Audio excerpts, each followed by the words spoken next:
Hello guys, welcome to this video of me showing off my build that I created.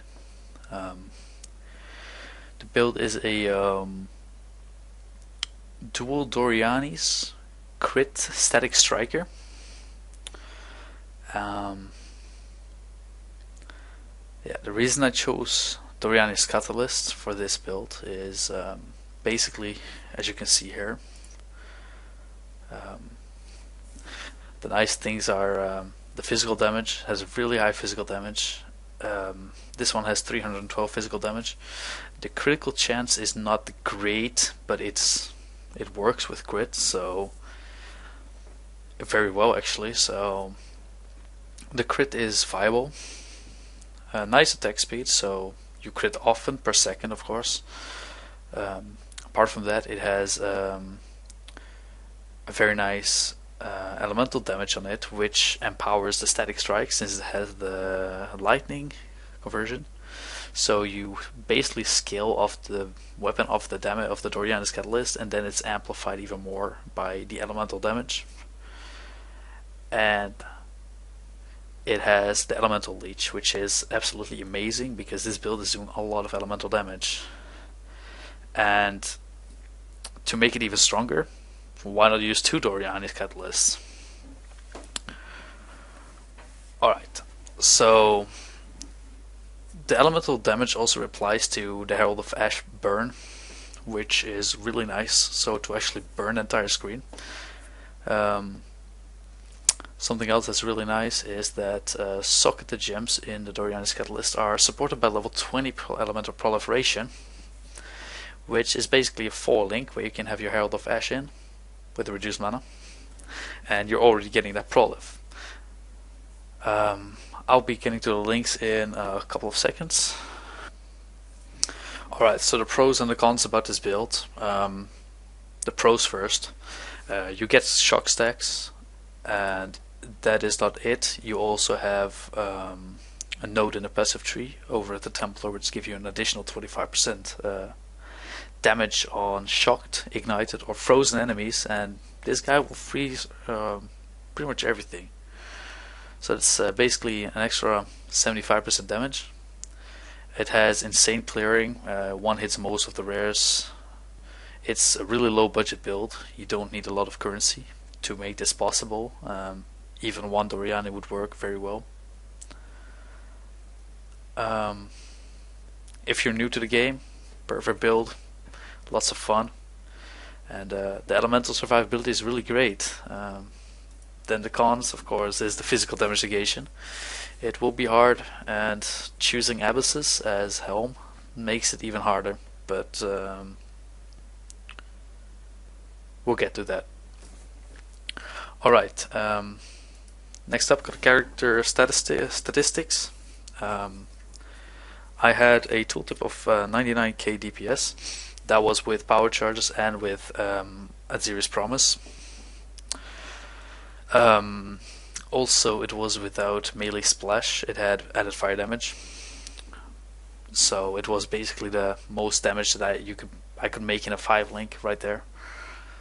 However, 99k, considering I get shock stacks and extra damage from the passive tree on shocked enemies or frozen enemies or ignited enemies, so basically that's about 170k DPS. Other screenshot I made about my defensive stats is with a Ruby's Concoction, and that's it. So only Ruby's Concoction, and didn't do anything else, just Ruby's Concoction, picture, boom. Yeah, that's it for the pictures that I took that are under the character statistics section. Now over to the gear requirement. Let me just drag this over to this screen over here. Alright, so first off, you have the Abysses. It is not necessary to have this. It's very dangerous, of course, to have the extra 45% increased physical damage taken, but the crit multiplier really makes up for it. It almost doubles your damage, if not doubles your damage. Battle of the Beast, sturdy item, very strong. Almost a must to have. It's really great. The gloves are average, resist, and life gloves. Boots are same story, average, resist, and life boots. Of course, the two Doryani's catalysts. Doryani's invitation. Kind of want to swap it out later. It's not necessary to have it.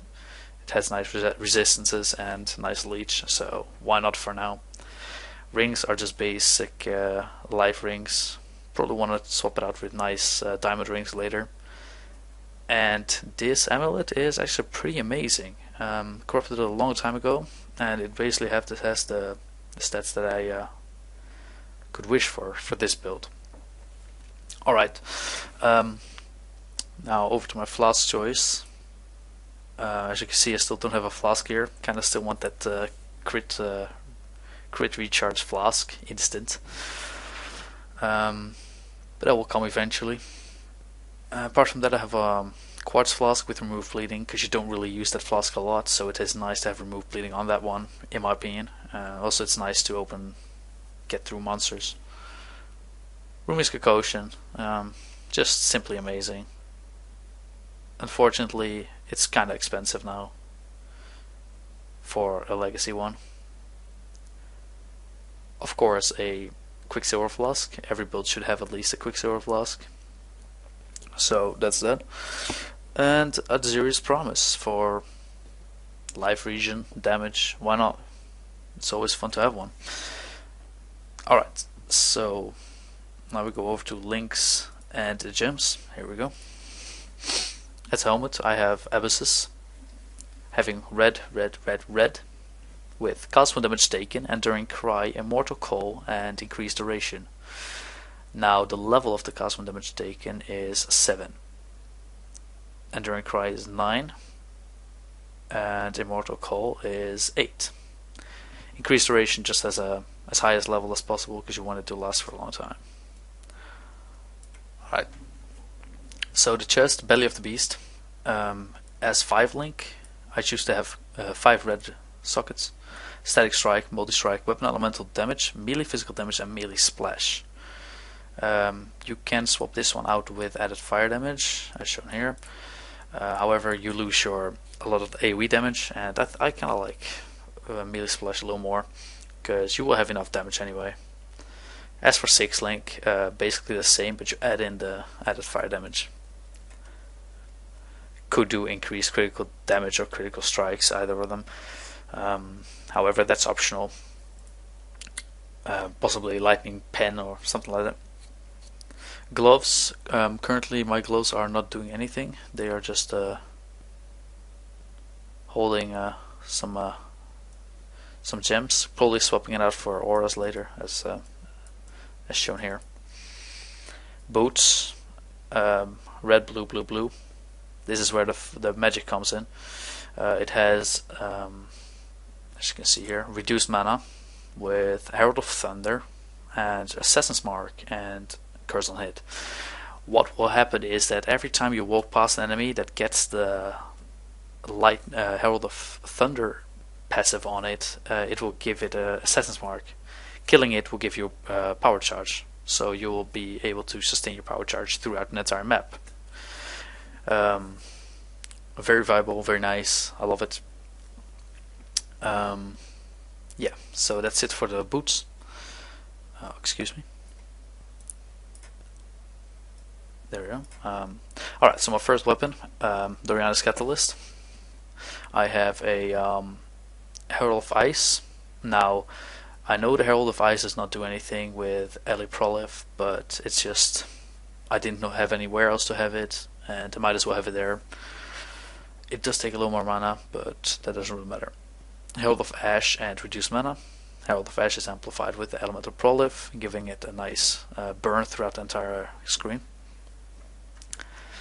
Then on my second weapon I have another Doryani's Catalyst, as you probably knew already.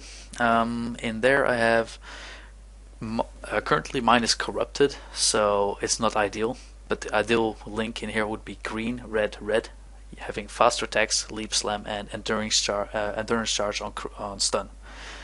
Basically, leap slam has a guaranteed chance to stun when you collide on the enemies, giving you 1 endurance charge, and if you keep moving, keep jumping in there, kill the pack, move to another pack, you will sustain those endurance charges throughout the map as well, supplying you with endurance charges, giving you a little physical damage negation.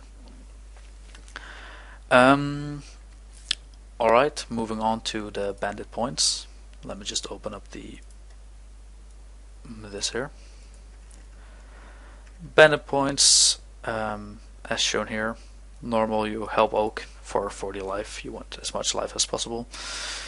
Cruel, you help Oak as well for 18% physical damage, which is a nice scaling. Very worth to have 18 on one node, basically. Merciless, you help Alira for 1 power charge, of course. Okay guys, so thanks for watching this video. I hope it helps you out a lot, and I hope you will have fun with this build. I'll put up a video of me clearing a couple of maps, maybe at least a plateau, maybe some other maps as well, and how efficient it is, to give you a little idea about it. I am really bad at Atziri, so there will probably not be any Atziri video unless you want to see me die to the Val over souls. Yeah, so thanks for watching, and enjoy the build.